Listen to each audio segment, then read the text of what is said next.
Bwana Yesu asifiwe. Leo ni tarehe 19 ya mwezi wa 4 mwaka huu wa 2025. Kipindi hewani Utupe Leo, riziki yetu ya kila siku. Mimi ni Mwalimu Baraka Mbwananiba. Tunaendelea na kujadili misingi ya kibiblia ya kufanikisha kiuchumi, na tayari tuko msingi wa 6 ambao tulisema ili ufanikiwe kiuchumi sharti uwe mtoaji. Na jana nilikwambia leo nitakupa mfano wa Nabali na mkewe Abigaili na mfalme Daudi, na jinsi ambavyo kutokutoa kwa Nabali kulifunga mafanikio yake ya kiuchumi. Sasa unaweza kusoma hii habari nzima kutoka kwenye Samueli wa kwanza sura 25 mstari wa kwanza hadi 44. Sura ile nzima imeongea hii habari, lakini kwa maana ya kipindi chetu nitakusomea tu maandiko machache. Kwa mfano, sura ya 25 Samueli wa kwanza mstari wa 2 hadi wa 3 unasema, na huko Maoni kulikuwa na mtu mmoja ambaye alikuwa na mali yake katika Karmeli, na yule mtu alikuwa mkuu sana. Angalia, inataja utajiri wake: mwenye kondoo 3,000 na mbuzi 1,000. Biblia inasema naye alikuwa akiwakata manyoya ya kondoo zake huko Karmeli. Na jina la mtu huyo aliitwa Nabali, na jina la mkewe aliitwa Abigaili. Na huyo mwanamke alikuwa mwenye akili njema, mzuri wa uso, bali yule mumewe alikuwa hana adabu, tena muovu katika matendo yake, naye alikuwa wa mbari ya Kalebu. Nataka uone mambo kadhaa hapa. Jambo la kwanza ambalo nataka ulione kwa Nabali ni kwamba Nabali alikuwa tajiri. Na Biblia inamueleza hivyo. Alikuwa mtu mkuu, lakini inaeleza mali yake. Alikuwa na kondoo 3,000 na mbuzi 1,000. Alikuwa ni tajiri. Alikuwa anafanya kazi vijana ambao wanalinda mifugo yake. Jambo la pili nataka uone ni kwamba Nabali alikuwa anaishi nchi au eneo lililobarikiwa. Nchi aliyokuwa anaishi Nabali ni nchi au eneo ambalo lilikuwa limebarikiwa. Wanasema umejuaje? Angalia, alikokuwa anafuga mifugo yake, anaishi panaitwa Karmeli. Anasema yeye alikuwa na huko kwenye mlima ya Karmeli, alikuwa anachunga kondoo zake huko. Ukisoma Biblia utagundua kwamba Karmeli ilikuwa ni kitovu cha nguvu za Mungu. Hivyo nchi ile ilikuwa inamsaidia Nabali kufanikiwa badala ya kumpinga.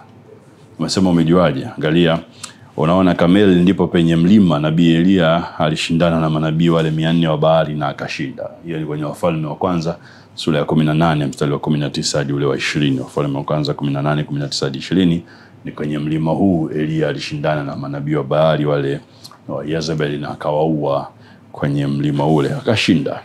Nguvu za Mungu zilikuwepo pale. Ni juu ya kilele cha mlima Karmeli Elia aliomba mara 7 mvua inyeshe, baada ya kuwa haijanyesha kwa miaka 3.5, na Mungu akasikia maombi yake. Wafalme wa kwanza hiyo sura 18 mstari wa 42 hadi 46 inatuonyesha hilo, kwenye mlima Karmeli. Ni katika mlima huu Karmeli Elisha alikuwa akiishi. Ndipo mama Mshunami alimfuata wakati mtoto wake amekufa, akitaka Elisha muombe afuke. Wafalme wa pili sura ile ya 2 mstari wa 25 na sura ya 4 mstari wa 25. Wafalme wa pili sura ya 2 mstari wa 25, sura ya 4 mstari wa 25. Elisha alikuwa anakaa huko na mama Mshunami alimfuata kule ili aje amfufue mtoto wake. Ilikuwa ni eneo la ajabu sana Karmeli. Inaelezwa kuwa nchi iliyokuwa nzuri kwa muonekano Karmeli. Unaosema umejuaje? Wimbo ulio bora sura ya 7 mstari wa 5, Isaya sura 33 mstari wa 9, Isaya sura 35 mstari wa 2 na Yeremia sura 46 mstari wa 18 inaelezea hivyo Karmeli. Ziko sifa nyingi sana, lakini labda ya mwisho ni eneo lililokuwa na utoshelevu kwa chakula cha mifugo na binadamu. Kuna utoshelevu mwingi sana, ndio maana Nabali alikuwa anachunga mifugo yake kule. Lakini ukisoma Yeremia 50:19 inaeleza hivyo. Amosi sura ya 1 mstari wa 2 inaeleza hivyo. Mika sura ya 7 mstari wa 14 inaonyesha ilikuwa ni eneo la utoshelevu. Nachotaka uone si tu ya kwamba Nabali alikuwa ni tajiri. Eneo alilokuwepo ilikuwa ni eneo limelobarikiwa, na kwa hiyo linampa upendeleo wa kuendelea kuwa tajiri na kufanikiwa zaidi. Nataka uone jambo la 3, Nabali alibarikiwa na mke na wafanyakazi wenye akili, japokuwa yeye mwenyewe hakuwa na adabu.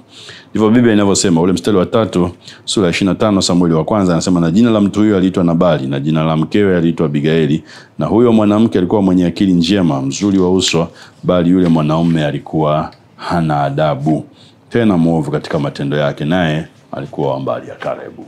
Kwa hiyo unaona alikuwa amebarikiwa mke, wafanyakazi wenye akili, japo yeye mwenyewe hakuwa na akili. Na uendelea kumchambua Nabali utaona jambo la 4. Nabali alikuwa wa mbari au wa ukoo wa Kalebu. Alikuwa wa mbari au wa ukoo wa Kalebu. Na hii ni jambo kubwa. Kwa sababu ukisoma Hesabu sura ya 14 mstari wa 24 inasema namna hii 14 Hesabu 24, lakini mtumishi wangu Kalebu, kwa kuwa alikuwa na roho nyingine ndani yake, naye ameniandama kwa moyo wake wote, nitamleta yeye mpaka nchi hiyo aliyoingia, na uzao wake watamiliki. Kwa unaona, jambo la 4, Kalebu, ukoo wa Kalebu ulikuwa ni ukoo ambao ulikuwa na roho nyingine, roho bora ndani yao, na Mungu alikuwa amewaahidia urithi. Na unaona Yoshua akiwapa urithi baada ya miaka 45 ya wao kina Kalebu na Yoshua kutoka kuipeleleza nchi. Kwa hiyo ukoo pia ulikuwa unampa favor, ulikuwa unampendelea Nabali kuwa mtu ambaye amefanikiwa. Jambo la mwisho la 5, pamoja na mazuri yote hayo aliyokuwa nayo na aliyomzunguka Nabali, bado alimkosea Daudi na Mungu akaamua kumuua. Pamoja na mazuri yote ambayo nimekutajia, Nabali alimkosea Daudi na Mungu akamuua. Unasema umejuaje? Samueli wa kwanza 25 mstari wa 35 hadi 38 unasema, baada Daudi akapokea mkononi mwake vile alivyomletea, akamwambia, haya kwea kwa amani kwenda nyumbani kwako. Tazama, nimesikia sauti yako, nami nimeukubali uso wako. Kisha Abigaili alimjia Nabali, na tazama, alikuwa amefanya karamu nyumbani mwake kama karamu ya kifalme, na moyo wake huyo Nabali ukafurahiwa ndani yake, kwa maana amelewa kabisa.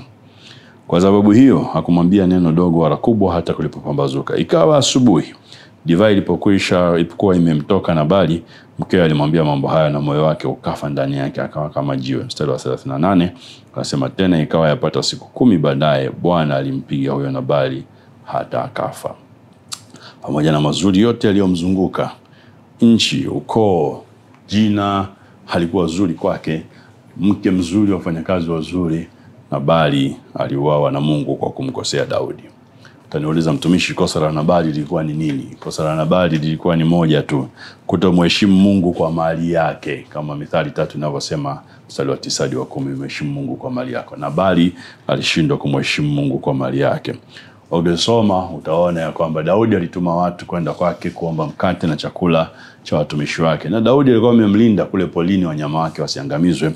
Nabali akawafukuza wale watumishi, akawatukana, na alivyowatukana wale watumishi na kuwafukuza, na alishindwa kumheshimu Mungu kwa mali yake, Mungu akamuua, japokuwa mkewe ni kama alikuwa amemtetea. Ukisoma sura hii ya kwanza, sura 25 hii Samueli wa kwanza mstari wa 38, mstari wa 5 unasema, Daudi akatuma vijana 10. Daudi naye akawaambia hao vijana, kweni mwende Karmeli na kumwendea huyo Nabali ili msalimie. Alafu mstari wa 38 unasema, tena ikawa yapata siku 10 baadaye, Bwana alimpiga huyo Nabali hata akafa. Alishindwa kumheshimu Mungu kwa mali yake, na kwa hiyo moyo wake, kwa sababu ulikuwa umekufa ndani yake, ukawa kama jiwe. Hakutubu, hakujutia kosa lake hata baada Mungu kwa amempa nafasi ya kufanya hivyo. Hakutoa sadaka kwa Daudi kama mtumishi wa Bwana, kumbuka, na vijana wake, na Mungu akamuua. Na hivi ndivyo ilivyo. Kadri unavyofanikiwa, hata kama una mazingira ambayo yamekuzunguka mazuri ya kufanikiwa, lakini haumheshimu Mungu kwa mali yako, Mungu hawezi kukufanikisha. Na moja ya njia ya kumheshimu Mungu kwa mali yako ni utoaji wa sadaka. Utoaji wa sadaka, kama ambavyo tumesoma mistari mingi jana. Kwa jifunze kutoa sadaka kama sehemu ya kumheshimu Mungu kwa mali yako. Kadri unavyotoa sadaka kumheshimu Mungu kwa mali yako, Mungu anakufanikisha. Kama ulizembea kwenye hili eneo, usifanye kosa la Nabali. Unachotakiwa ni kurudi kwa Mungu kwa toba, kama Abigaili mkewe Nabali alivyofanya, akawa ametenda kwa hekima, akaizuia hasira ya Daudi. Rudi kwa Mungu kwa toba na muombe Mungu rehema kwa kule kutokutenda sawa na kutomheshimu kwa mali yako. Alafu anza kutoa sadaka iliyo bora, anza kumheshimu Mungu kwa mali yako, na Mungu atakufanikisha zaidi. Mungu akubariki sana. Tuonane kesho muda na saa kama hii kwenye kipindi hiki cha Utupe Leo Riziki Yetu ya Kila Siku. Amen.